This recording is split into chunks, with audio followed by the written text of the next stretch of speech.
Nous sommes à la pharmacie Pied de Bœuf, qui forcément, elle aussi, est touchée par les travaux.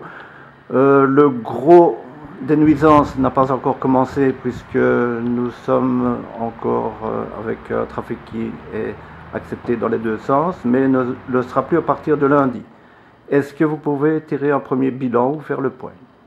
Oui, voilà, donc déjà depuis 3 semaines maintenant, depuis le début des travaux, on sent déjà une diminution de la clientèle.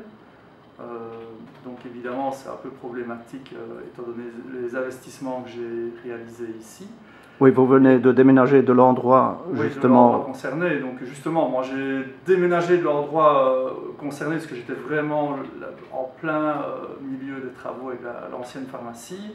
Donc j'ai déménagé pour me sortir un peu de cet endroit problématique. Maintenant voilà, je suis hors travaux, mais évidemment je subis les conséquences de la fermeture partielle de la nationale. Lors de votre déménagement, étiez-vous au courant que les travaux seraient, que la circulation serait totalement coupée dans les deux sens? Non, non, non, ça non. Je savais qu'il y allait y avoir des problèmes, mais je pensais qu'il y aurait un feu rouge alternatif. Comme ils avaient fait il y a plusieurs années, nombreuses années. Donc le 16 avril, une réunion a eu lieu avec les pouvoirs publics où les commerçants, entre autres, ont émis certaines doléances. Qu'en est-il? Ben oui, donc j'y ai participé. J'ai suggéré qu'on mette un feu rouge alternatif intelligent qui laissait passer plus le flux de circulation à certaines heures de pointe. Dans un sens et puis dans l'autre, oui. Dans un sens et puis dans l'autre, voilà, c'est ça. Mais apparemment, ils n'ont pas voulu entendre cette suggestion. Je pense que dans leur tête, tout est bien décidé à l'avance et que c'était juste une réunion d'information auquel finalement on ne pouvait pas vraiment changer le cours de ce qui avait été décidé. Alors une pétition est également en cours par rapport aux TEC qui vont, rappelons-le, être détournés à partir de Vaux-Chèvremont. Oui, donc ça, je pense que c'est quand même très problématique pour les personnes âgées, les étudiants, etc., qui prennent le TEC pour se rendre à l'école ou dans leur lieu. Mais également pour les riverains près des travaux qui ne pourront plus, ou du moins dans le cas des personnes âgées qui n'ont pas de véhicule. Oui, oui, c'est vraiment très grave. Je pense qu'on ne peut pas laisser les personnes âgées comme ça, sans moyen de locomotion. Je pense que c'est quand même un service public et qu'il faut vraiment qu'il y ait un effort qui soit fait par le TEC à ce niveau-là. Et au niveau communal, serait-il possible ou envisageable de pratiquer, d'instaurer un système de navette entre Vaux et Chaudfontaine-Centre, par exemple, toutes les heures ou quelque chose comme ça? Oui, bien sûr, ça peut être envisagé. Maintenant, je ne vois pas non plus pourquoi ce serait la commune qui devrait faire l'effort et pas le TEC.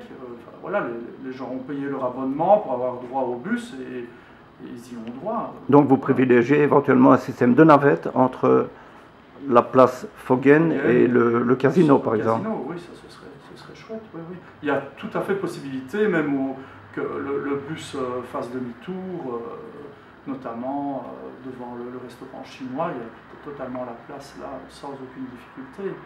Et un autre endroit qui inévitablement va être touché, c'est le casino, parce que régulièrement des personnes âgées empruntent le bus 31 pour aller jouer un petit peu, se distraire le week-end notamment. Oui, bien sûr. Oui, là c'est vraiment problématique aussi, d'autant plus qu'ils vont en même temps faire les travaux sur l'esplanade devant le casino. Donc c'est vrai que pour eux c'est un problème aussi. Voilà, donc on a fait un bilan maintenant alors que le gros des travaux n'a pas encore débuté. Nous en referons un prochainement.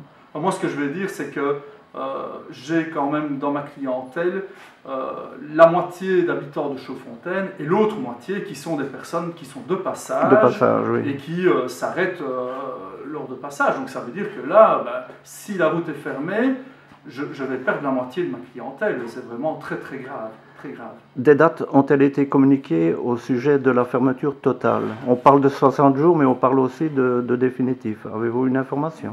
On parle du mois d'août et de 30 jours ouvrables dans un premier temps au mois d'août, et puis encore 30 jours ouvrables ultérieurement, mais là ce sera suivant l'avancée des travaux.